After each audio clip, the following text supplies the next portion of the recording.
चारही बाजूला पोलीस, ड्रायव्हरला पोलीस, साईडला पोलीस, इथे पोलीस. टाटा सुमो जी असते पूर्ण जाळीवाली, त्या टाटा सुमोमध्ये बसवलं आणि मी सेंटरला बसलेलो होतो. गाडी सुरू व्हायला लागली आणि समोरच्या पोलीसवाल्याने वॉकी टॉकीवर म्हणाला, हां सर, टेररिस्ट सस्पेक्ट सापडला आहे, तो सध्या आमच्या गाडीत आहे. हे मी जेव्हा ऐकलं तेव्हा माझी थोडीशी टरकली असं म्हणू शकतो मी. सो तिथे पोलीस म्हणाले की टेररिस्ट सस्पेक्ट सापडला. त्यांनी मला नाव विचारलं. मी नाव सांगितलं अजित पवार. अरे, माझं पूर्ण नाव सांगितलं, अजित बालाजी पवार, मी नाशिकचा आहे असं सांगितलं. आणि शेजारच्याच कॉलेजमध्ये इंजिनिअरिंग वगैरे केलेलं आहे, COEPमध्ये वगैरे तिथे. असं सांगता सांगता थोडं अर्धा 1 किलोमीटर गेल्यावर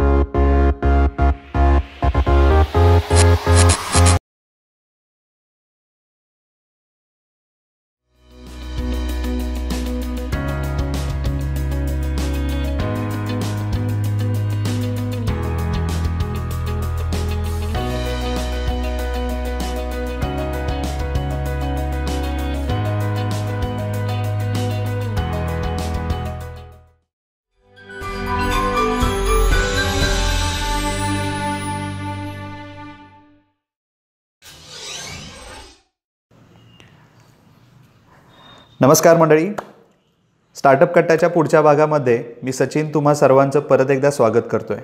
आणि त्याचबरोबर गणेश चतुर्थीच्या सुद्धा सर्वांना खूप खूप शुभेच्छा. तसं बघायला गेलं तर गणेश चतुर्थी आणि चितळे बंधू मिठाईवाले यांचं नातं खूप जुनं आहे, खूप गोड आहे.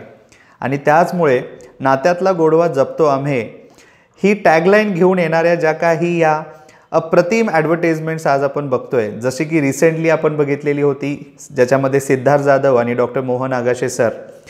खूप छान ॲडव्हर्टाइजमेंट, खूप छान मेसेजेस, आणि तो जो काही मराठी कनेक्ट आहे, तो जो काही ओव्हरऑल ब्रँडमधला जो काही इसेन्स आहे, तो इसेन्स त्यांनी ह्या ॲडव्हर्टाइजमेंटमधून घेऊन आलेला आहे. चितळे बंधू मिठाईवाले म्हटल्यानंतर या ॲडव्हर्टाइजमेंट जशा आपल्याला रिकॉल होतात त्याच पद्धतीनं काही पुणेरी पाट्यासुद्धा रिकॉल होतात. पुण्यामधलं दुपारी 1 ते 4चं टायमिंग आणि त्यामध्ये चितळे बंधू मिठाईवाले यांचे शटर्स बंद असतात, ह्यासुद्धा गोष्टी आपल्याला आठवतात, इमिजिएटली रिकॉल होतात. बरेच मीम्स आजपर्यंत आपण बघितलेले आहेत. बट या सगळ्या मागची नेमकी स्टोरी काय आहे?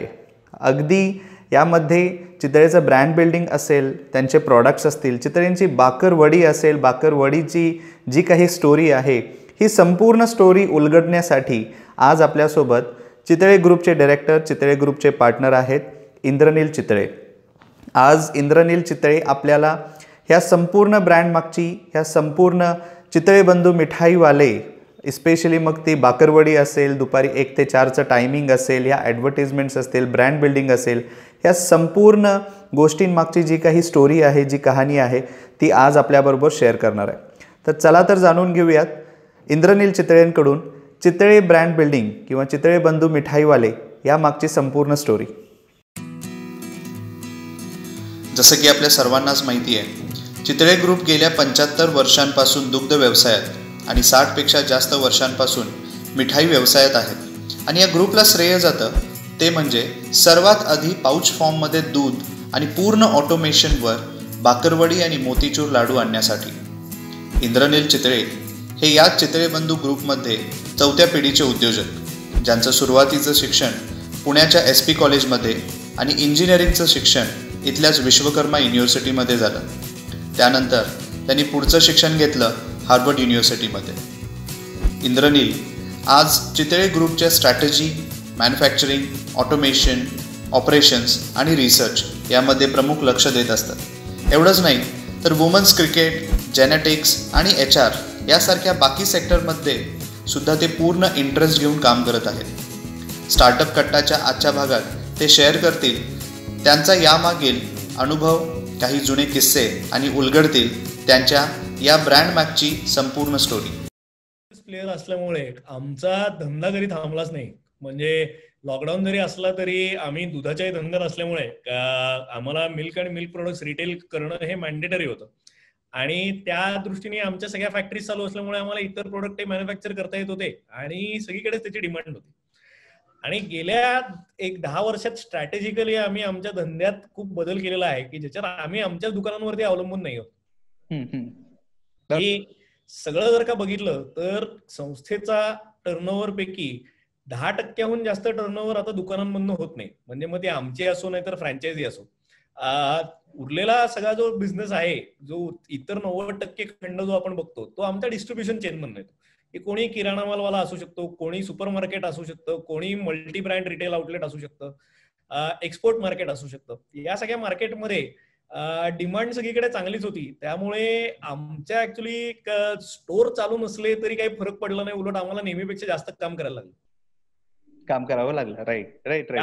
त्यामुळे आमची दिनचर्या नेहमीसारखीच होती. सकाळी 5 वाजता उठायचं, व्यायाम करायचा, कामाला जायचं आणि 12-14 तास काम करायचं आणि परत यायचं. आणि जास्त काळज्या घ्यायला लागत होत्या, जास्त ऑपरेशनल सेफ्टी इम्प्रूव्ह करायला लागत होती. कारण की फॅक्टरीमध्ये खूप लोक काम करत होती, खूप जास्त प्रमाणात डिस्ट्रीब्युशन चेनमध्ये लोक एक्सपोज होती. कोणाला कोविड होईल कोणाला नाही ह्याची एक काही अंदाज येत नव्हता. कारण की पहिले 3 महिने लाईन ऑफ ट्रीटमेंट काय होती हे कळत नव्हतं. तर त्यामुळे ऍज ओनर्स आम्हाला सर्वात जास्त काम जे करायला लागलं ते हे होतं की एकतर आपण सेफ्टी सगळीकडे इम्प्रूव्ह करतोय का, किंवा जी काय आपल्याला ठेवायला पाहिजे ही अख्ख्या संस्थेतल्या सगळ्या व्यक्तींना मिळतेय का. म्हणजे आमचं सिक्युरिटी गार्ड असो, नाहीतर आमचे प्रोडक्शन मॅनेजर असो, नाहीतर आमच्या स्टोअर मधले लोक असो, किंवा डिस्ट्रीब्युशन चेन मधले मॅनेजर्स असो, हे सगळे लोक सेफ राहत आहेत का, आणि त्यांना कामावरती येऊन एसेन्शियल सर्व्हिसेसच्या नादाखाली रिस्क अशी नाही ना एक्सपोज होते की ज्याच्याने त्यांच्या जीवाला धोका आहे. आणि मग ते करण्याकरता what is the factors we need to take consider, ह्या सगळ्या याच्यावरती विचार करून सगळ्या लोकांची भीती घालवणं, त्याच्यावरती त्यांना एज्युकेट करणं, त्यांना एक सहानुभूती दाखवणं की आम्हाला समजतंय की ती भीती आहे आणि आपल्यालाही सगळ्यांना माहिती नाही, पण ह्याच्यातनं आपल्याला बाहेर न्यायचंय कारण की एक जबाबदारी आपल्याकडे एसेन्शियल सर्व्हिस ऑपरेटर म्हणून. तर हे सगळं करणं आणि सरकारी परमिशन मॅनेज करणं, अनफॉर्च्युनेटली आपल्याकडे सरकार आणि ब्युरोक्रेसीचं आपल्या सगळ्याच धंद्यांमध्ये इतकं जास्त ओव्हर इन्फ्लुएन्स आहे, तुम्हाला धंदा कमी आणि त्यांच्या परमिशन जास्त, ह्याच्यातच वेळ वाया जातो. तर तेही आम्हाला करायला लागतं कारण की तिकडे तुम्ही मॅनेजरला पाठवून चालत नाही, तुम्हाला स्वतःच जायला लागतं. तर त्यामुळे अशी सगळी कामं चालू होती. त्यामुळे माझे बरेच मित्र होते की ज्यांचं सगळं बंद होतं, त्याच्यामुळे ते मजा करत होते आणि त्यांना कळत नव्हतं की मी नक्की काम का करतोय. तर राईट. नाही, अगदी बरोबर. नाही, आता जसं की म्हणलं, आता चितळे बंधू हा जर ओव्हरऑल पूर्ण ब्रँड बघितला आणि पूर्ण जर आपण हिस्ट्री बघायला गेलो तर जवळजवळ 75 वर्षांपेक्षा जास्त झाली. बट ज्या वेळेला एक 4th जनरेशन एंटरप्रेन्योर म्हणून तू पिक्चर मध्ये आलास, त्यावेळेला नेमका चितळे बंधू त्या स्टेजला, चितळे बंधू नेमकी कोणत्या स्टेजला होती, आणि आता डाऊन द लाईन ज्या वेळेला पासून तू रोल मध्ये आलेला आहेस, याच्यामध्ये आता काय चेंजेस झालेले आहेत? तेव्हा आम्ही ना त्या ट्रान्झिशन मध्ये होतो की आमचा डिस्ट्रीब्युशनचा धंदा वाढत होता, पण आम्हाला आमच्या दुकानांवरती पण तेवढंच प्रेम होतं, त्याच्यामुळे ती पण आपण सांभाळली पाहिजेत का नाही सांभाळली पाहिजेत या एका द्विधा मनस्थितीत आम्ही संस्था म्हणून होतो. ही सुरुवात जिथनं झालीये तिथे आपण थांबणं आवश्यक आहे का नाही. आणि माझं तेव्हा म्हणणं असं होतं, कारण की मी तेव्हा बाहेरनं आलो होतो, मी बऱ्याच गोष्टी वेगळ्या पाहिलेल्या होत्या, आणि माझं म्हणणं असं होतं की आज सेल कुठल्याही अव्हेन्यू मध्ये तुमचा असो, म्हणजे तुमच्या स्वतःच्या दुकानात असो, डिस्ट्रीब्युशन मध्ये असो, एक्सपोर्ट मध्ये असो, तुम्ही प्रोडक्शन आणि मॅन्युफॅक्चरिंग वरती कंट्रोल केलं पाहिजे. कारण की तुमच्याकडे कस्टमर जो येतोय तो प्रोडक्ट करता येतो, बरोबर, तो कुठे का मिळेना, त्याला सेम पद्धतीने कसं मिळू शकेल हे फोकस करण्याकरता आपल्याला आपली manufacturing, supply chain, quality assurance आणि क्वालिटी कंट्रोल या सिस्टीम्स नीट इम्प्रूव्ह करणं आवश्यक आहे. मग ते दुकानात विकव, नाहीतर बाहेर दुसरीकडे कुठे विकव. त्यामुळे ते ट्रान्झिशन घडवून आणण्याच्या मागे मी जास्त कष्ट घेतले, आणि म्हणजे दुकानं ही आपला मेन धंदा नाहीये हे सगळ्यांना समजावून देऊन त्याच्यातनं एक बदल करून आणून आता ट्रान्झिशन आम्ही ऍक्सेप्ट केलेलं आहे संस्था म्हणून सगळ्यांनी, की आपण दुकानात बसून धंदा चालत नाहीये, आपण बाहेर बसून सगळा धंदा बघितला पाहिजे तर आपला धंदा वाढेल. आणि ते आता सगळ्यांना ऍक्सेप्ट झाल्यामुळे आमचा धंदा एक्सपोनेन्शियली वाढतोय, आणि अशा टफ सिच्युएशन मध्ये सुद्धा we are able to get growth in certain great sectors. तर त्याच्यामुळे that is the icing on the cake I would say. बरोबर. नाही, इथे यामध्ये जनरेशन टू जनरेशन बऱ्याच वेळेला आपण बघतोय, म्हणजे अगदी आपण बऱ्याचदा बिझनेसेस म्हटल्यानंतर गुजरातींचे बरेच एक्झाम्पल्स आपण घेतोय, आणि त्यांचे बिझनेसेस लिटरली एक्सपोनेन्शियली असे ग्रोथ होत आहेत जनरेशन टू जनरेशन. बट महाराष्ट्रामध्ये स्पेशली मराठी फॅमिलीमध्ये अशा गोष्टी या होत नाहीत, कारण जनरेशन टू जनरेशन तिथे मग तो गॅप असतो. बट इथे जो काही फोकस तू प्रोसेस मध्ये दिलेला आहे, आणि ही जी काही सिस्टम आहे, हे सिस्टम ओरिएंटेड ज्या काही गोष्टी झालेल्या आहेत, त्याच्यामुळे हा जो काही चेंज आहे, हा चेंज आपण सगळेजण बघू शकतोय.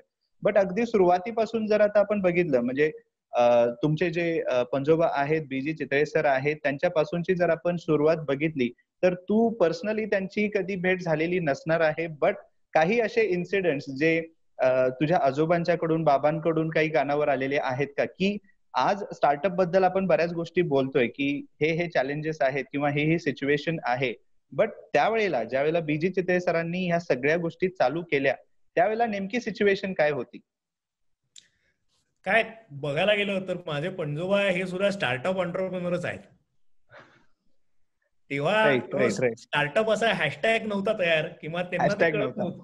त्यांना कळत नसेल कदाचित तेव्हा की हा स्टार्टअप आहे, पण त्यांनी शून्यातनं सगळं उभं केलं. काही त्यांच्याकडे नव्हतं आणि ते एका मोठ्या संकटातून बाहेर पडून परत तोच धंदा करायची त्यांची एक इच्छाशक्ती होती. म्हणजे त्यांचं एक मेंटल स्ट्रेंथ केवढी असेल याचा मी अंदाज जस्ट लावू शकतो कदाचित. अगदी बरोबर. कारण की हाच धंदा ते करत होते आणि एक मोठा रोग आला त्याच्यामुळे त्यांची बरीच जनावरं एका रात्रीत गेली आणि सगळं सोडून ते भिलवडीला शिफ्ट झाले आणि त्यांनी परत धंदा तोच चालू करायचा ठरवला. तर त्यामुळे खूप हिंमतीची व्यक्तिमत्व ते होते हे 100% आहे. आणि त्या पद्धतीने धाडसी निर्णय त्यांची घ्यायची एक इच्छा होती. आणि मग तेव्हा असलेल्या लिमिटेड रिसोर्सेस मध्ये आपल्याला धंदा कसा करता येईल, म्हणजे मग भिलवडी सारख्या ठिकाणी ट्रेनची कनेक्टिव्हिटी आहे, पाण्याची अवेलेबिलिटी चांगली आहे, तर या 2 गोष्टींचा आपण फायदा करून घेऊ अशा पद्धतीने त्यांच्या रिसोर्सेसचा त्यांनी उपयोग केला आणि he played to his strengths असं म्हणतो ना आपण, तसं आहे. राईट. आणि ती वृत्ती माझ्या मते पुढच्या 3 पिढ्यांमध्ये आलेली आहे की ज्याच्यामुळे आम्हाला कुठेतरी कळतं की आपली कोर स्ट्रेंथ काय आहे ती आपण जपली पाहिजे आणि त्याच्यावरतीच आपण आपला धंदा बिल्ड केला पाहिजे. बरोबर, अगदी बरोबर. त्यामुळे पणजोबांच्या अनफॉर्च्युनेटली म्हणजे मी बोलायला लागायच्या आधी ते गेले. त्यामुळे आमचे फोटो आहेत आणि मी फोटोमध्ये पाहिलेलं आहे की मी त्यांच्या मांडीत बसलेलो आहे, पण माझं इंटरॅक्शन पर्सनली झालं नाही. पण जे काय माझ्या आजोबांकडनं किंवा वडिलांकडनं मी ऐकलेलं आहे त्या पद्धतीने त्यांचं कायम असं होतं की he was also very focused on की ऍस्पेक्ट्स ऑफ द बिझनेस. त्यांनी माझ्या आजोबांना सांगितलेलं होतं की ज्या दिवशी तुम्हाला दुधात पाणी घालायची इच्छा होईल त्या दिवशी तुम्ही धंदा करणं बंद करा. अगदी बरोबर. सो ही एक वृत्ती होती की क्वालिटी अश्युरन्स जो काय कॉन्सेप्ट आपण आता म्हणतो, तर तो त्यांनी तेव्हा ठेवलेला होता सिंपल शब्दांमध्ये की हे करायचं नाही. सो बऱ्याचशा धंद्यांना सक्सेशन जेव्हा मल्टिपल जनरेशन्स मध्ये जायचं असतं तेव्हा या व्हॅल्यू सिस्टीम्स जपणं आवश्यक असतं आणि त्या व्हॅल्यू सिस्टीम सेट करायचं काम माझ्या पणजोबांच्या पिढीने, माझ्या आजोबांच्या पिढीने खूप छान पद्धतीने केलं आणि माझ्या वडिलांच्या पिढीने आम्हालाही त्या व्हॅल्यू सिस्टीम जपून कसं काम करायचं आणि नवीन काय करून द्यायचं याचं एक प्रोत्साहन दिलं. त्यामुळे आज आम्ही पण सक्सेसफुली या धंद्यात काहीतरी आमची व्हॅल्यू एडिशन करू शकतो. म्हणजे इंद्रनील चितळे हा गेली 9 वर्ष आता या धंद्यात काम करत आहे, तर त्यांनी काहीतरी करू शकला आहे किंवा काहीतरी दाखवायला आहे, कारण की आधीच्या पिढीने आम्हाला तो प्लॅटफॉर्म तयार करून दिला. बरोबर बरोबर बरोबर. नाही, आता या केसमध्ये मला एक हायपोथेटिकल प्रश्न विचारायचा, म्हणजे अगदी चितळे म्हणजे हा आता पूर्ण फॅमिली बिझनेस जर नसता तर तुझा ड्रीम प्रोजेक्ट किंवा तुझा जॉब असता, हे कम्प्लिटली हायपोथेटिकल प्रश्न. आय थिंक मी 100% परदेशात असतो आणि प्रॉबेबली मी कुठल्या तरी मोठ्या कंपनीत स्ट्रॅटेजी आणि बँकिंग मध्ये काम केलं असतं 100%. त्यामुळे वॉल स्ट्रीट वरती असायची शक्यता सर्वात जास्त आहे असं मला वाटतं. तुला मी जर या धंद्यात नसतो तर मी वॉल स्ट्रीट वरती काम करत असतो असं आहे. Okay okay okay okay. Interesting interesting. पूर्णपणे strategy and management. Yes yes, for sure. Okay okay. आता फॉरेन मध्ये पूर्ण शिक्षण झालं, पण अशी कधी इच्छा झाली नाही काय की आपण तिथेच एखादा बिझनेस सेटअप करावा किंवा आपल्या बिझनेसला तिथेच पूर्णपणे स्केलअप किंवा सेटअप करावं फॅमिली बिझनेसला? चाललाय माझा विचार आता त्याच्यावरती. म्हणजे पुढच्या 5 वर्षात ती गोष्ट आम्ही रियालिटी करू अशा पद्धतीने कशी एक 5 इयर प्लॅन एक आम्ही आता केलेला आहे. म्हणजे आम्ही पहिला 2016 ते 2021 एक प्लॅन केला होता. आता तसाच एक 21 ते 26 असा एक प्लॅन आम्ही करून एक 3 आठवड्यापूर्वीच आमचं सगळ्या पार्टनर्स बरोबर त्याचं एक प्रेझेंटेशन पण झालं आणि त्यात ही स्ट्रॅटेजी पण आहे. त्याच्यामुळे आम्ही नक्की करूच ते. It is a matter of time. Good good good. Very good very good very good. कॉलेजचा आता विषय निघालेलाच आहे, तर प्रत्येकाच्या कॉलेज लाईफ ही कम्प्लिटली ऍब्सोल्युटली वेगळी असते, ठीक आहे. आणि त्याच्यामुळे कॉलेज लाईफ जी काही होती, मग ते ड्युरिंग ग्रॅज्युएशन असेल, ग्रॅज्युएशन नंतर असेल, कॉलेजमधले काही असे किस्से जे तुला आता ह्या स्टेजला रिकॉल करायचे आहेत, किंवा असे काही इंटरेस्टिंग किस्से जे तू खरंच मिस करतोस? नाही अरे, मी कॉलेजमध्ये स्टुडंट पॉलिटिक्स मध्ये खूप जास्त इन्व्हॉल्ड होतो. त्यामुळे स्टुडंट ओके. काउन्सिलचा मी सेकंड इयर पासून मेंबर होतो, गोइंग अप टू सेक्रेटरी. तर त्या पॉइंट ऑफ व्ह्यूने लोकांबरोबर चांगले संबंध ठेवणं, त्यांना आपण एक दिशा देणं, काही ना काहीतरी चळवळ करणं आणि त्या दृष्टीने एक विचारसरणी एक वेगळी करत राहणं की ज्याच्यामुळे लोक तुमच्याकडे लक्ष देत राहतील, या गोष्टींवरती मी कायम इन्व्हॉल्ड होतो. आणि त्यामुळे त्या पद्धतीने आम्ही भरपूर कामं अशी केली की जी आता बघायला गेलो तर मला हसू येतं. Right right right. एस्पेशली आम्ही इंजिनिअरिंगला होतो, त्याच्यामुळे इंजिनिअरिंगला नॉन महाराष्ट्रीयन स्टुडंट्स पण खूप जास्त प्रमाणात यायचे आणि ते बरेचदा मॅनेजमेंट कोटामधून आलेले असल्यामुळे त्यांना एक स्वतःचा वेगळाच ऍटिट्यूड असायचा, एस्पेशली नॉर्थ मधल्या. ऍटिट्यूड असायचा. तर त्यामुळे तेव्हा मायातला महाराष्ट्रीयन खूप मोठा जागा झालेला होता की त्यांना त्यांची जागा दाखवायची, याच्यावरती मी खूप प्रयत्न केले. अरे वा अरे वा. त्यामुळे by the time me fourth इयरला आलो तोपर्यंत असं होतं की या सगळ्या वेगवेगळ्या क्वार्टर्स मधनं आलेल्या लोकांचा मला सपोर्ट होता आणि आम्ही त्याच्यातनं एक वर्किंग सोल्युशन काढलं होतं की ज्याच्यामुळे कॉलेजच्या आमच्या हिस्ट्रीमध्ये तेवढ्या इव्हेंटला जी काही आम्ही स्पॉन्सरशिप्स आणि स्केल अचीव करू शकलो ती परत कधी झाली नाही. तर त्यामुळे त्या पद्धतीने आमची जी काही एक्झिक्युटिव्ह काउन्सिल होती, एक टीम वर्कची एक तुम्हाला सवय लागते, लोकांना समजून घ्यायची एक तुम्हाला सवय लागते आणि एक फ्रीडम होतं ना तुम्हाला की तुम्ही तुमचा इम्पॅक्ट जो होता तो असा प्रॉफिट अँड लॉस स्टेटमेंट वरती ड्रिव्हन नव्हता. तर ती एक गोष्ट मी 100% मिस करतो तुम्हाला, कारण की आता जेव्हा तुम्ही कंपनी चालवता तेव्हा प्रत्येक गोष्टीचा इम्पॅक्ट हा बॅलन्स शीट वरती ठरवला पाहिजे की तुम्ही कुठला तरी निर्णय घेताय त्याच्याने नुकसान कंपनीचं होत नाही ना, मॉनिटरी पर्स्पेक्टिव्हनी पण आणि ब्रँड पर्स्पेक्टिव्हनी पण, या दोन्ही याच्यावरती विचार करणं आवश्यक असतं. ते एक फ्रीडम तेव्हा नव्हतं, रादर होतं, आता नाहीये. तर त्यामुळे ती गोष्ट नक्की मला भासते अजूनही की ते वेगळे दिवस होते. बरोबर बरोबर. आता अगदी मागच्या 2 ते 3 महिन्यामध्ये आपण बघितलं तर सगळेजण लॉकडाऊन मध्ये होते, त्याच्यामुळे बरेच मग व्हर्च्युअल गेट टुगेदर्स वगैरे चालू झाले. परत 10-15 वर्षानंतर आपापल्या मित्रांना ऍटलिस्ट आपण स्क्रीनवर बघतोय आणि रादर आपल्या कामातून आपल्या बिझनेस मधून तेवढा एक वेळ आपण काढायला लागलो आणि व्हर्च्युअल गेट टुगेदर वगैरे व्हायला लागले.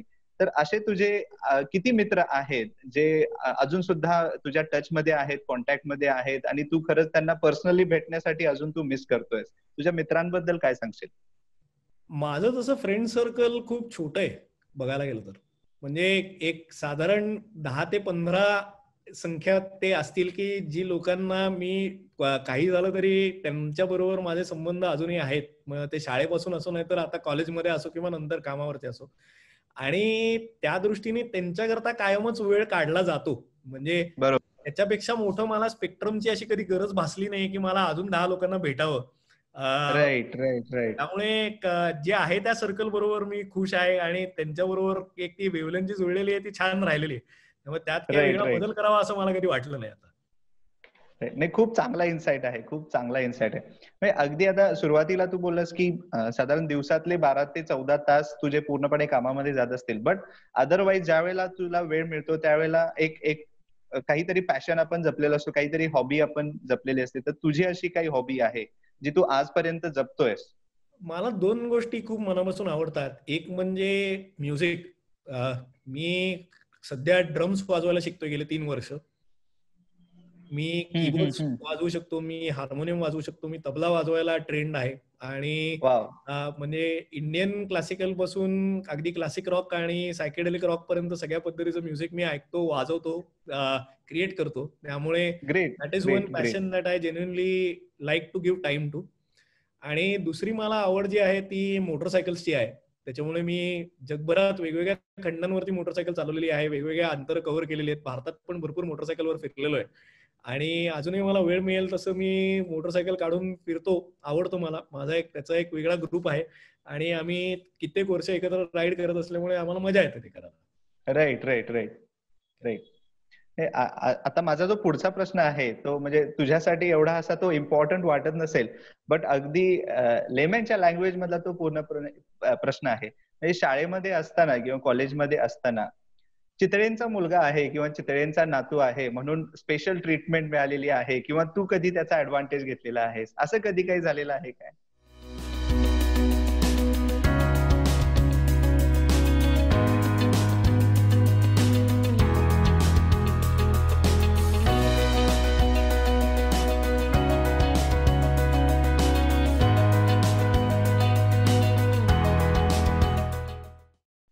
नाही समव, म्हणजे आम्हाला Okay. त्या पद्धतीने बऱ्यापैकी जास्त एक घरनं हॅमरिंग असायचं की या गोष्टीचं तुमच्या डोक्यात हवा नाही जायला पाहिजे. याच्यावरती आमचे आई वडील असो, काका काकू असो, सगळ्यांनी खूप जास्त कष्ट घेतले की आम्हाला कधी ते भासलंच नाही की असं आपण काही स्पेशल आहोत आमचं. तर त्यामुळे आय थिंक त्याचं 100% credit goes to our parents, की त्यांनी आम्हाला खूप सरळसोट पद्धतीने वाढवलं आणि कधी आम्हाला ती झलक दाखवून दिली नाही कामाला लागेच तोपर्यंत.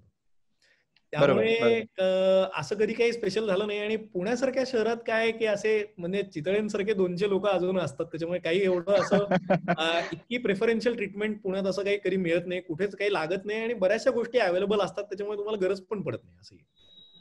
राईट. नाही, परत तो मुद्दा जो येतो तो जे तू सुरुवातीला बोललास व्हॅल्यू सिस्टम, तर या व्हॅल्यू सिस्टम वरूनच हा पूर्णपणे मुद्दा येतो. राईट, 100%. येस. माझा अजून एक हायपोथेटिकल प्रश्न कन्सिडर करूयात आपण, जस्ट एक ऍझ्युम करूया की तुला एखाद्या टाइम मशीन मध्ये बसवलेला आहे आणि तुला सांगितलेलं आहे की अशी एखादी पास्ट मध्ये घडलेली गोष्ट, अशी एखादी भूतकाळामध्ये घडलेली गोष्ट जी तुझ्या बरोबरची आहे, तुझ्या सोबतची आहे, अशी कोणती गोष्ट आहे का जी तुला बदलावीशी वाटते? नाही रे, खरं सांगायचं तर ओके. तशा पद्धतीचा असा रिग्रेट नाहीये मला कुठला की काहीतरी ही गोष्ट आपण बदलली असती तर चाललं असतं. त्यामुळे आय थिंक जे काय चॉईसेस त्या त्या क्षणाला झाले, that has made me the person I am today. तर त्यामुळे I think I cherish whatever has happened आणि मला असं काही बदलावं असं कधी वाटत नाही. बरोबर.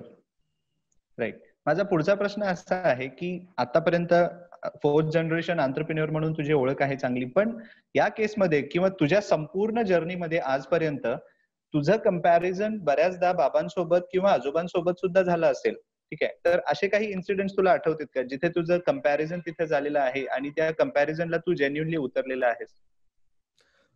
हो, कसं सांगू का की नॉर्मली ना आपल्या आधीची जी पिढी होती ती खूप जास्त संबंध ठेवून लोकांना जपून व्यवसाय करायचे.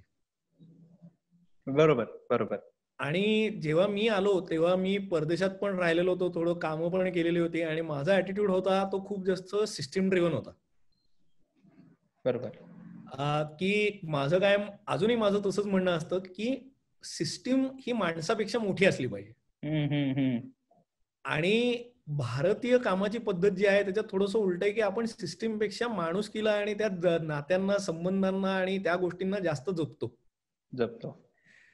म्हणजे सिस्टमिक फेलियर जरी झालं तरी माणसाला जपणं आवश्यक आहे. ही जी सिस्टीम भारतीय संस्कृतीत आहे, म्हणजे ते हिंदुत्व आहे आपलं खरं सांगायचं तर, की ते युरोपियन किंवा वेस्टर्न कल्चरमध्ये नाहीये. तिथे खूप रुचलेस आहे. सिस्टीम फेल झाली तर दॅट पर्सन इज आउट. मग तो मालक असो नाहीतर एम्प्लॉई असो, doesn't matter. If you are not following the system you are out. तर त्यापेक्षा आपली सिस्टीम थोडीशी वेगळी आहे आणि ती जर का व्यवस्थित पद्धतीने आपण जपली आणि समजली तर ही जी काय एम्पथी आपण जो विषय म्हणतो तो आपल्या देशाला, आपल्या संस्कृतीला आणि त्यामुळे आपण जे धंदे करतो इम्पॅक्टला खूप वेगळ्या पद्धतीने एक महत्व देतो. की सामाजिकता ही आपल्याला धंदा करताना जपणं आवश्यक असतं. केवळ आपण वेस्टर्न माइंडसेटनी प्रॉफिटला चेस करू शकत नाही. तर हे कंपॅरिझन पेक्षा हे ओरिएंटेशन माझं येण्याकरता मला एक 3-4 वर्ष लागली. माझ्या आजोबांनी किंवा वडिलांनी हे डे 1 पासून पहिलं जपलेलं होतं की त्यांनी कदाचित 2 पैसे कमी मिळवले असतील पण त्यांनी माणसं जपली. बरोबर. तर त्या पद्धतीची ती एक मॅच्युरिटी यायला सुद्धा तुम्हाला वेळ लागतो का, तुम्हाला एक तुमच्या निर्णयात्मक क्षमतेला इम्पॅक्ट येण्याकरता सुद्धा तुम्हाला कधी कधी थोडासा वेळ लागतो. तर हे सगळं समजून तो एक बदल मयात आला आणि ते त्यांच्याशी कंपॅरिझन झालं ज्याच्यामुळे मी माणूस म्हणून सुधारलो किंवा बदललो. बरोबर बरोबर. आणि ते जेव्हा झालं त्यानंतर मी जास्त लोकांबरोबर अजून वावरू शकतो, संबंध चांगले ठेवू शकतो. आणि some things are beyond profit which every business needs to understand, आणि especially in a developing economy like India. बरोबर बरोबर. नाही अगदी आता हे कंटिन्यू. So that's it. म्हणजे आपल्याला social impact of our business पण समजला पाहिजे. Right right.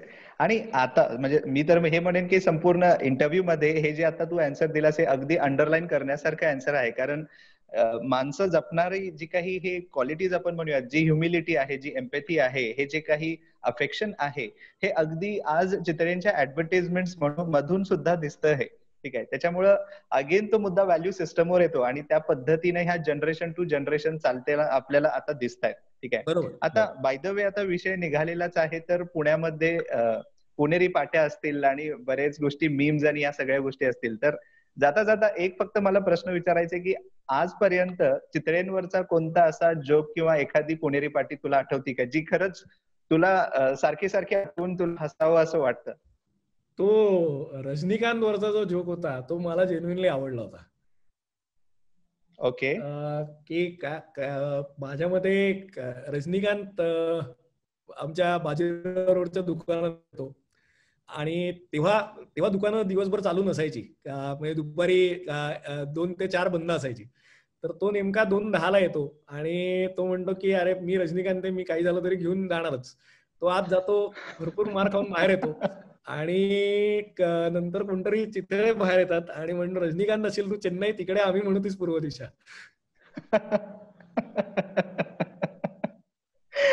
असे बरेच जोक्स असणार आहेत. हो, नक्कीच नक्कीच. नाही आणि ती काय म्हणजे मी जेव्हा बघतो तेव्हा मला कायम असं जाणवतं की आपण जोक जे काय करतो ना ते कायम हक्काच्या व्यक्तीवरती किंवा हक्काच्या ब्रँडवरतीच करतो.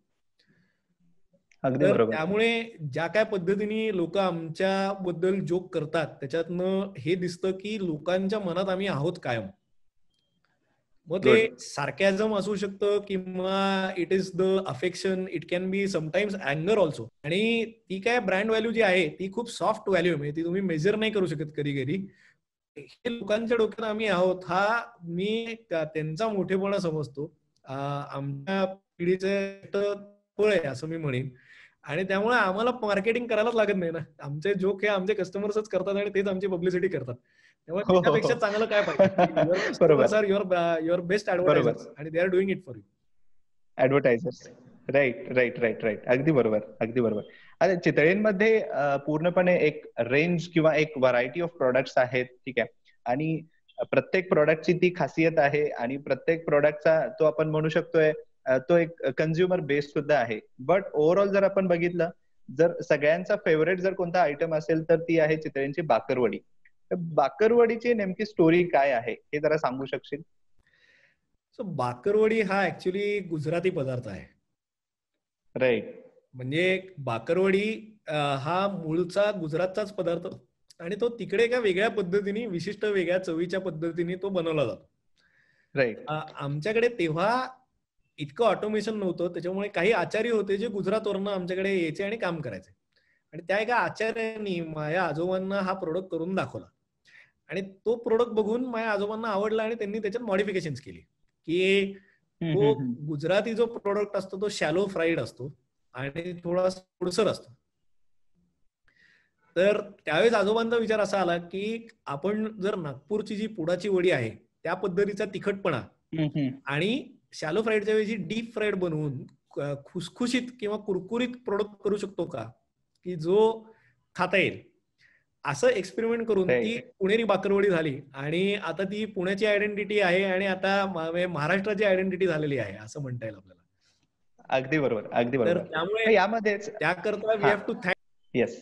सो बाकरवडी बघायला गेलं तर it is a Gujarati product, पण आता it is wholeheartedly promoted Maharashtra असं म्हणता येईल. महाराष्ट्र. Right right right. यामध्ये जो ट्विस्ट रेसिपीचा प्रकार आहे, ट्विस्ट रेसिपी बद्दल काय सांगू शकशील? जी आणि ही आयडिया कुठून जनरेट झाली, कधी जनरेट झाली? म्हणजे मजेत बघायला गेलं तर आमच्या पुण्याच्या लोकांना सगळ्यांना एक तो ठसका असतोच ना बोलण्यात, तर तो ठसका आम्ही प्रोडक्ट मध्ये उतरवला असं म्हणता येईल. Right that right that is the right. Twist. असं आहे ते. बरोबर बरोबर. ओके. ओव्हरऑल आता मी स्वतः कोल्हापूरचा आहे, त्याच्यामुळे हा प्रश्न माझ्याकडून मस्ट क्वेश्चन आहे की आज चितळेंचं जो काही आपण म्हणूयात की जे काही स्केलिंग आहे किंवा जी काही अवेलेबिलिटी आहे ती पुण्या मुंबईमध्ये प्रचंड आहे, बट सेम स्टेजला कोल्हापूरमध्ये का नाही आहे? म्हणजे आता कोल्हापूरमध्ये स्टोअर पण उघडलंय, कोल्हापूरमधले डिस्ट्रीब्युटर्स पण आता त्या पद्धतीने चांगलं काम करतायत. तर त्यामुळे अजूनही जर काय अवेलेबिलिटी तिथे कमी वाटत असेल तर प्रॉब्ली आम्हाला तिथे अजून डिस्ट्रीब्युटर्स इन्क्रीज करायला पाहिजेत आणि स्टोअर्स पण इन्क्रीज करायला पाहिजेत. राईट तर त्यामुळे तुझं हे राईट. सजेशन जे आहे ते मी आमच्या सेल्स टीमना पास करीन की हे असं का म्हणतात, कारण की तसं आहे याचा अर्थ there is scope for improvement. त्यामुळे त्याच्यावर जरूर दखल देऊन काहीतरी ऍक्शन घेतली जाईल. बरोबर बरोबर. आता शहरांचा आता विषय निघालेलाच आहे, तर माझा अजून एक प्रश्न आहे की कुठल्याही व्यक्तीच्या किंवा माणसाच्या प्रोग्रेसमध्ये मी कोणत्या शहरामधून आलेलो आहे हे डज इट रिअली मॅटर्स, हा माझा प्रश्न आहे. की मी पुण्याहून आलोय किंवा मी मुंबईहून आलोय किंवा मी कोल्हापूरहून आलोय किंवा नागपूरहून आलोय, डज इट रिअली मॅटर्स? नाही असं मला वाटत. इट इज युअर म्हणजे it is a game of 2 or 3 factors. म्हणजे एक तुमची जिद्द, दुसरी तुमची चिकाटी आणि तिसरी तुमची कष्ट करायची ॲबिलिटी. बरोबर. माझ्या पंजोबांचं जर का बघितलंस तर ते पहिले साताऱ्यात लिंब नावाच्या एका गावात राहायचे, तिकडनं ते भिलवडीला गेले. ते मूळचे होते चिपळूणचे. माझे एक आजोबा सुरतला राहायचे, दुसरे आजोबा दुसरे आणि तिसरे जे 2 भावंड होते ते त्यांनी 4 शहरं बदलली शाळा करत करत, कारण की तेव्हा माझ्या पंजोबांकडे पैसे नव्हते, त्याच्यामुळे दुसऱ्यांकडे राहून त्यांना शिक्षण करायला लागलं. त्याच्यानंतरचे जे 2 अजून धाकटे जे आजोबा आहेत तर त्या दोघांनी इंजिनिअरिंग वेगळीकडे केलं, शाळा वेगळीकडे केली आणि परत शेवट काम करायला अजून तिसरीकडेच गेले. आता आम्ही राईट राईट. अजून वेगळीकडेच कुठेतरी शिकलो, वेगळीकडेच काम केलं आणि परत पुण्याला येऊन परत काम इकडे करतोय. तर त्यामुळे बरोबर. त्याचा ह्याच्याशी काही संबंध आहे असं मला म्हणता येणार नाही, कारण की आज आपण पाहतो, मध्ये मी एक पाहत होतो, साताऱ्यात माण तालुका आहे. तर तो खूप मोठा एक दुष्काळग्रस्त भाग आहे. तिथे पाणी जास्त मिळत नाही, शेतकऱ्यांची परिस्थिती खूप चांगली नाहीये. पण त्या माण तालुक्यातनं महाराष्ट्रातले सर्वात जास्त IAS ऑफिसर दरवर्षी सिलेक्ट होतात. अगदी बरोबर अगदी तर बरोबर. आता हे लॉजिक मला मी एका IAS ऑफिसरशी बोललो तिथल्या, तेव्हा मला कळलं, नाही तर मला पण माहित नव्हतं असं होऊ शकतं. तर त्यामुळे आणि बरोबर. आता जी काही टेक्नॉलॉजी ऍक्सेस आणि सगळ्या गोष्टी बदलल्या आहेत, इट हार्डली मॅटर्स तुम्ही कुठे आहात, तुम्ही काय वाटेल ते कुठेही तंबून करू शकतात. आणि आता इट्स ऑल ग्लोबल. म्हणजे तुम्ही राईट. लोकली राहून लोकल विचार केलात तर लोकल राहाल, पण नाहीतर तुमचा विचार कुठला जर का ग्लोबलाइज्ड असेल तर कुठे काय असेल ना, यू कॅन बी ग्लोबल. बरोबर बरोबर. अगदी आता मान तालुक्याचा विषय निघालेलाच आहे, तर मानदेशी फाउंडेशनचं सुद्धा जे काही काम आहे, कारण IAS असेल, IPS असेल किंवा अगदी पोलीस भरती असेल, यासाठी ट्रेनिंग असेल किंवा ओव्हरऑल तिथली जी काही सोशल एम्पॉवरमेंट आहे ती अगदी जवळून आम्ही बघितलेली आहे. मग ते चेतना सिन्हा मॅडम असतील किंवा प्रभात सिन्हा सर बरोबर असतील, बरोबर. अगदी जवळून बघितलं ना. खरंच त्यांचं जे काम आहे, जे त्या ग्रासरूट लेवलला चालू आहे, ते अगदी अप्रिसिएशन करण्यासारखं आहे. 100%. माझा पुढचा प्रश्न तुझ्या परफॉर्मन्स विषयी आहे की पूर्णपणे ह्या जनरेशन मध्ये, जसा मगाचा माझा प्रश्न होता कम्पॅरिझनचा, तर इथं चितळेमध्ये काम करत असताना इंद्रनील चितळेसाठी पियर प्रेशर असतं का, की तुला या पद्धतीनं परफॉर्मन्स दिलाच पाहिजे किंवा परफॉर्मन्स ज्या काही आहेत त्या थोड्याशा अपसाइड लेवललाच असतील, ह्याचं कधी पियर प्रेशर असतं का? हो, असतं ना.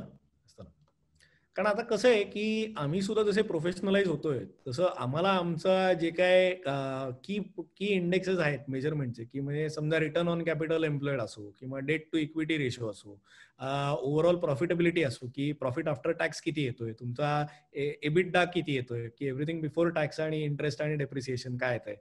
तर या सगळ्या रेशोज वरती आम्ही एक मेजरेबल ऍस्पेक्ट लावलेला असतो की जो आम्हाला मेंटेन करणं आवश्यक आहे. Okay okay. तर तो as a person who is leading the organisation, मी जर का तो मेंटेन करत नसलो तर मग त्याच्यानी कंपनीच्या रिस्क प्रोफाईलला एक वाढायची शक्यता असते. आणि ती रिस्क वाढून न देणं ही सुद्धा सीईओची रिस्पॉन्सिबिलिटी आहे. अगदी बरोबर. तर त्यामुळे या पद्धतीने, आणि तुम्ही केवळ काहीतरी गोष्ट करून सेल्स वाढवताय किंवा टर्नओव्हर वाढवताय, पण त्याच्याने जर का तुमचं प्रॉफिट वाढत नसेल तर या सेलचा काही उपयोग नाही. म्हणजे आपण भरपूर वेळा आता सध्या स्टार्टअप्स बरोबर पाहतोय की डिसरप्टिव्ह माइंडसेटने सेल वाढवायचा, इतका सेल वाढवायचा की दुसऱ्या कोणाला जमूच शकत नाही आणि मग नंतर विचार करायचा की आता प्रॉफिट कसा करायचा. राईट. तर तशा पद्धतीच्या विचारसरणीने फॅमिली बिझनेस चालू शकत नाहीत. त्याच्यामुळे हे सगळे ऍस्पेक्ट्स मेजर करून हे as a leadership position are we complying to all these requirements, हे सुद्धा महत्वाचं. आणि या दृष्टीने we have to be answerable. मग आता इन आवर केस माझे काका असो, माझे वडील असो, माझे भावंड असो, त्या सगळ्यांना त्यांनी हा प्रश्न विचारला तर मी त्यांना उत्तर देऊ शकलो पाहिजे. आणि आमच्या या बोर्डला इंटरनली मी कन्व्हिन्स करू शकलो पाहिजे की अरे हे जे काय चाललंय हे या पद्धतीने चाललंय. किंवा समजा आम्ही डेट रेस केलं तर ते डेट रेस करून काय इम्पॅक्ट होणार आहे, टर्नओव्हर किती वाढणार आहे, आपण हे कॅपिटल लावून नक्की आपल्याला रिटर्न कसा मिळणार आहे, what will be the impact, की आपले व्हॉल्युम्स किती वाढतील, रीच किती वाढू शकतो, मग ते करायला फ्रंट एंड स्ट्रॅटेजी काय लागू शकते. सो हे सगळं कॅस्केडिंग इफेक्ट जो काय आहे की ऍक्च्युअली म्हणजे फ्रॉम स्टार्ट टू एंड अख्खी इकोसिस्टमची विजिबिलिटी तुम्हाला ऍज लिडरशिप पोझिशन घेणं आवश्यक असतं आणि ती आन्सरेबल राहणं आवश्यक आहे. कारण की तसं नाही राहिलं तर मग ती ऑटोक्रसी होते, ती एक प्रोफेशनल बिझनेस होऊ शकत नाही.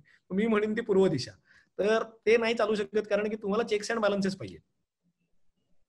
त्यामुळे it is a push pull किंवा इन यंग जे काय आपण प्रिन्सिपल पाहतो तसं ते असतं आणि तुम्हाला दोन्ही साईडनी जाण्याची ती ॲबिलिटी ठेवली पाहिजे. आणि म्हणजे आपण बरेचदा टेस्ट क्रिकेट बघतो की त्याच्यात कधी कधी एखादी इनिंग्स आपण वाईट खेळलो तरी 3 उरलेल्या इनिंग्स असतात आपल्याला भरून काढायला अख्खी मॅच. आणि म्हणजे आपला बीबीएस लक्ष्मण सारखा प्लेअर असेल तर तो 4th इनिंग्स मध्येच सक्सेसफुल होतो आणि तेव्हाच आपल्याला जिंकून देतो. तर त्यामुळे अशा पद्धतीने 4ही इनिंग्स बघायची ॲबिलिटी आणि पेशन्स तुम्हाला ऍज लीडर्स ठेवणं आवश्यक असतं आणि 4ही आन्सरेबल राहणं आवश्यक असतं. बरोबर. अगदी इन्साइटफुल आन्सर्स आहेत. अगदी मगाचा पण ज्या प्रश्नाचं उत्तर तू दिलास किंवा इव्हन या प्रश्नाचं जे उत्तर आहे खरंच इन्साइटफुल आहे आणि बऱ्याच लोकांना यातून एक सोर्स ऑफ इन्स्पिरेशन हे नेहमीच आहे आणि हे राहणार आहे. ठीक आहे. तर आता इंटरव्ह्यूच्या शेवटच्या टप्प्यामध्ये थोडासा अजून आपल्याला जसं स्टार्टअप कट्टा हे नाव आहे प्रोग्रामचं, तर त्या पद्धतीनं एक मस्ट जो राऊंड आहे जो रॅपिड फायर आहे, तर रॅपिड फायर मध्ये काही प्रश्न मी तुला विचारतोय आणि आय एक्सपेक्ट की ते क्विकली आन्सर करशील, कारण हे असे प्रश्न आहेत ज्याला मी तुला विचार करू देणार नाहीत, हे क्विकली तुला सांगायचे आहे. तर माझा पहिला प्रश्न आहे, चितळे बाकरवडी की चितळे श्रीखंड? श्रीखंड. ओके. दुसरा प्रश्न आहे, फॅमिली बिझनेस की स्वतःचा बिझनेस? Family business. ओके.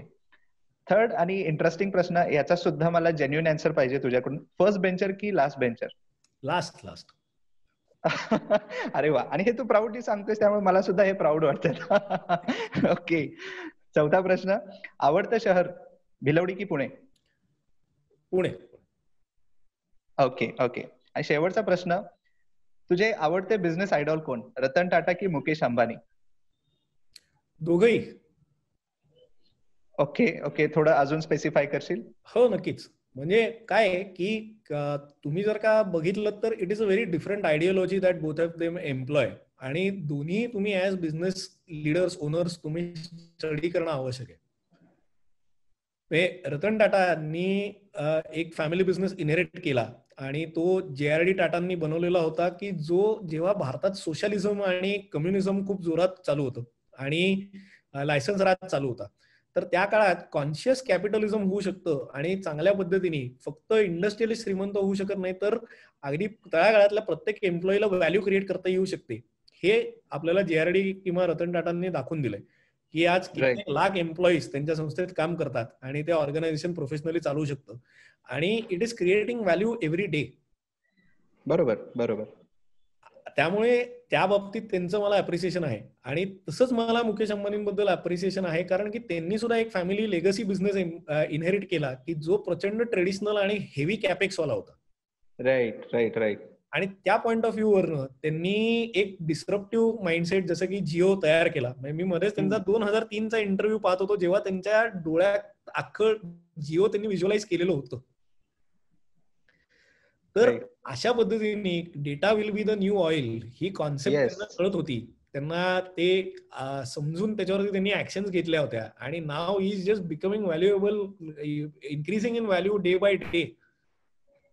बरोबर बरोबर. Everybody wants to put money on him. तर त्यामुळे Yes, काय, yes, yes. What more do you want असं आहे. त्यामुळे दोघंही माझ्याकरता तेवढेच इन्स्पिरेशनल आहेत. दोन्ही खूप वेगळ्या लाईन ऑफ थॉट्स आहेत, पण दोघांनाही समजून घेऊन आपण आपली काय दिशा आहे, आपली काय कल आहे, आपला काय पिंड आहे ते समजणं आवश्यक आहे. त्या पद्धतीने काम करणं आवश्यक आहे. Okay okay.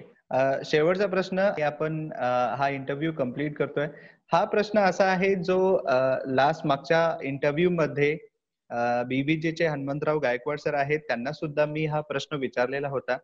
हा प्रश्न असा आहे की आपण सगळे मराठी फॅमिली मधून आहोत, आणि जर आपण अगेन इन कम्पॅरिझन जर आपण बघितलं तर आता सध्या जे फॅमिली मधून जो सपोर्ट असतो बिझनेससाठी, म्हणजे आता सुद्धा आपल्याला एखादा इंजिनिअरिंगचा जर स्टुडंट असेल आणि त्याला जर बिझनेस करायचा असेल तर त्याला त्याचे घरचे म्हणतील की कशाला धंद्यात पडतोयस, ठीक आहे. त्यामुळे ही जी काही सपोर्ट सिस्टम आहे ही जनरेशन टू जनरेशन चालू झालेली आहे. त्यामुळे माझे बाबा जर आज जॉब करत असतील तर मला सुद्धा जॉब करावंच लागणार आहे, कारण मी फर्स्ट जनरेशन एंटरप्रेन्योर होणं हे माझ्यापेक्षा जास्त माझ्या फॅमिलीसाठी ती रिस्क असते. भले मी कॉन्फिडंट आहे माझ्या बिझनेसवर, पण मला तो फॅमिलीकडून सपोर्ट मिळत नाही. या अशा स्टेजला स्टार्टअपसाठी आजच्या यंगस्टर्सना, आजच्या ह्या यंग जनरेशनला तुझा काय ऍडवाइस राहील related with startups, related with business? So startup कुठलाही जेव्हा आपण काढतो तेव्हा एक ती आयडिया असते की जी आपण एक्सपांड करायचा प्रयत्न करत असतो. तर ही आयडिया जी काय आहे ही थेरॉटिकली आणि प्रॅक्टिकली दोन्ही जगातला प्रॉब्लेम सोडवतोय का? मग तो प्रॉब्लेम कुठलाही असू शकतो की बाबा मला रिक्षेवाले नाही म्हणतात त्याच्यामुळे मग मी मला पाहिजे त्या लोकेशनची रिक्षा घेऊन जाऊ शकतो, किंवा मला रेस्टॉरंट मधनं फूड आणायचं नाहीये म्हणून मी ऑर्डर करून त्यांच्याकडनं घेऊन येऊ शकतो, किंवा मला प्रोग्रामिंग करता येत नाही तर मी प्रोग्रामिंग करणाऱ्या एका कंपनीला काम आउटसोर्स करू शकतो, किंवा तत्सम त्या पद्धतीने काही. तर जगातले जे काय प्रॉब्लेम्स आहेत ते प्रॉब्लेम सोडवायचं मिशन स्टेटमेंट आपल्या स्टार्टअप्सना असणं आवश्यक आहे. स्टार्टअप्सनी नवीन प्रॉब्लेम वाढवले नाही पाहिजे, तर जे आहेत ते कमी कसे करता येतील आणि लोकांच्या आयुष्यात आपण व्हॅल्यू कशी ऍड करू शकतो ह्याच्यावरती काम करणं आवश्यक आहे. ते जर का झालं तर मग तुम्ही फर्स्ट जनरेशन एंटरप्रेन्योर असा नाही तर फोर्थ जनरेशन एंटरप्रेन्योर असा, तुम्ही जे काय करताय ह्याचा इम्पॅक्ट आज नाही तर उद्याला समाजाला जाणवतो, आणि समाजाला जर का त्याचा इम्पॅक्ट जाणवला तर तुम्ही सक्सेसफुल होता. अगदी बरोबर. तर ही सामाजिकता, ही जाणीव आणि तुम्ही जे काय करताय ह्याच्याने कोणाला तरी काहीतरी आयुष्यात त्यांच्या इम्प्रुव्हमेंट होणार आहे. म्हणजे सुधारणा किंवा एक स्टेप अप किंवा एक लेवल ऑफ अपग्रेड काहीतरी होऊ शकतो, की गोष्टी सोप्या होऊ शकतात, किंवा हे होतंय का ह्याचा तुम्ही विचार करा. ते जर का होत असेल तर तुमची बिझनेस आयडियाला सक्सेस होण्याचे चान्सेस खूप चांगले आहेत. तर ही फंडामेंटल गोष्ट जर का आपण सोडवत नसू तर मग आपला पुढे बाकी फायनान्सेस किती चांगले असो, फंड व्हॅल्यू किती चांगली मिळावी, तुम्हाला फंडिंग भरपूर मिळावं, तुम्हाला व्हॅल्युएशन किती मिळो, तुमचा जर का प्रॉब्लेम सॉल्व्हिंग नेचर नसेल तर your startups are not going to sustain. तर सगळ्यात तरुण लोकांनी हेच बघायला पाहिजे की आता एस्पेशली कोविड नंतर आपण पाहतोय की नोकऱ्या सुद्धा अवघड आहेत शोधणं. We have to support entrepreneurs more, we have to support young businesses more, we have to, म्हणजे as probably legacy business owners आम्ही त्यांच्याबरोबर अजून एकत्रित काम केलं पाहिजे त्यांना इम्प्रूव्ह करायला. पण त्याचबरोबरीने जे स्टार्टअपचे को फाउंडर्स आहेत त्यांनी हे बघायला पाहिजे की आपण जग कसं इम्प्रूव्ह करतो. नाही तर स्टार्टअप्सनी हे बघायला पाहिजे की आपण जग कसं इम्प्रूव्ह करतोय. जर इम्प्रूव्ह होत असेल तर मग आपला स्टार्टअप हा व्यवस्थित चालेलच. Right right. नाही, अगदी स्टार्टअपसाठी म्हणजे यंगस्टरसाठी जे फाउंडेशन ज्याला आपण म्हणू शकतोय, ही पूर्णपणे फाउंडेशनची जी काही व्याख्या आहे किंवा स्टार्टअपची जी काही व्याख्या आहे ती अगदी सोप्या शब्दामध्ये, कारण बऱ्याच लोकांना स्टार्टअप म्हणजे ही पूर्णपणे एक ग्लोरीफाय केलेला एक वर्ड वाटतोय, बट त्याच्या फाउंडेशनला जर आपण गेलो तर हे पूर्णपणे तुझं उत्तर राहील. नक्कीच नक्कीच. म्हणजे स्टार्टअप हा ग्लॅमरच नाहीये, तुम्ही प्रॉब्लेम सॉल्व्ह केला पाहिजे. इट इज अ बिझनेस आणि it is just supposed to solve or improve people's life. If it is doing that, you are going to be successful. Right. अगदी बरोबर. आज इंद्रनील बराच वेळ काढून तू हा इंटरव्ह्यू दिलेला आहे, त्याच्यामुळे extremely thankful we entire team Opex, team plan B, म्हणजे अगदी मनापासून तुझे आभार. आणि आमचे जेवढे काही व्ह्युअर्स आहेत, जेवढे काही सबस्क्रायबर्स आहेत, या सगळ्यांकडून सुद्धा मी आभार व्यक्त करतोय, कारण बऱ्याच दिवसांपासून ह्या सगळ्या गोष्टी आम्ही आयडिएट केलेल्या आहेत, बट आता सध्या हा दिवस जो आहे हा खरंच खूप चांगला दिवस आहे. आणि ह्या दिवसाचं जसं की मी सुरुवातीला सांगितलं की गणेश चतुर्थी आणि चितळे यांचं खूप जुनं नातं आहे. आणि त्यामुळे आज हा इंटरव्ह्यू प्लॅन केला त्याच्याबद्दल परत एकदा धन्यवाद. Thank you so much. थँक्यू.